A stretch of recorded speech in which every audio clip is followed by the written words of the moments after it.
Hi, everybody.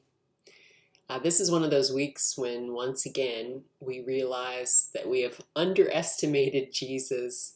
Just when we thought we had this faith business all figured out, just when we thought we couldn't be surprised by Jesus' words anymore, here we go again.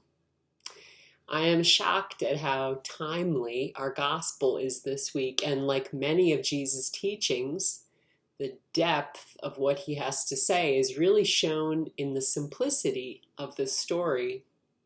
Jesus asks what seems like an absolutely obvious question. A man has two sons. He asks them both to do work for him. One says he will not, but changes his mind and does the work. The other says he will work, but then never gets around to it. Who does the will of the Father? The one who does the work or the one who says he will? The chief priests and the elders who hear this story from Jesus in the temple respond right away. Obviously, it is the one who does the work. It seems almost too simple, doesn't it? And then we get to a week like we are in now, and suddenly this ancient, simple story of Jesus becomes incredibly powerful once again.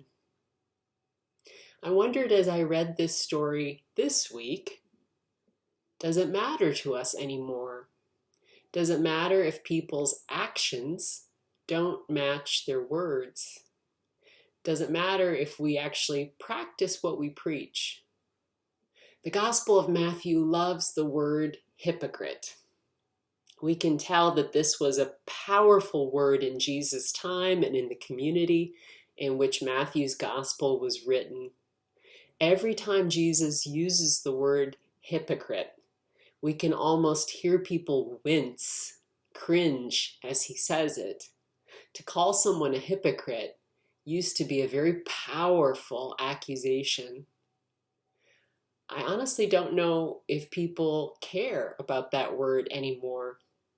I don't know if people have lost the biblical background for the word, or if we collectively have just lost that sense of what it means as we engage less and less in constructive public discussion.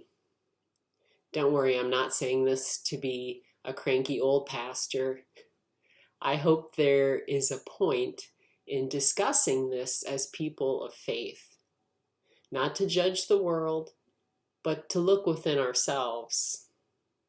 Our job as a church is not to make a list of others who we believe are hypocrites. Our task is that we are to think about what these words mean and to look into our own hearts. Do we practice what we preach? Or are we so paralyzed by what others think and how they will perceive us that we are like the son in the story who says he will do something, but never does? This week, rather than let our hearts be weighed down with all the insanity of the world, take a minute to remind yourself who Jesus is. Read the power of this gospel from Matthew. Open the bulletin for Sunday and read the passage from Philippians, which will be our first reading for the Sunday. That passage for me is one of the most beautiful and powerful reminders of who Jesus is, of what he does, and of how he calls us to live humbly, thinking of others, and somehow bound to one another to be God's presence in the world right now. Only God, the source of this amazing grace, could somehow call us to this holy work together. I am honored that we are called to be church in the world right now. Until I see you again, God bless you. Stay well.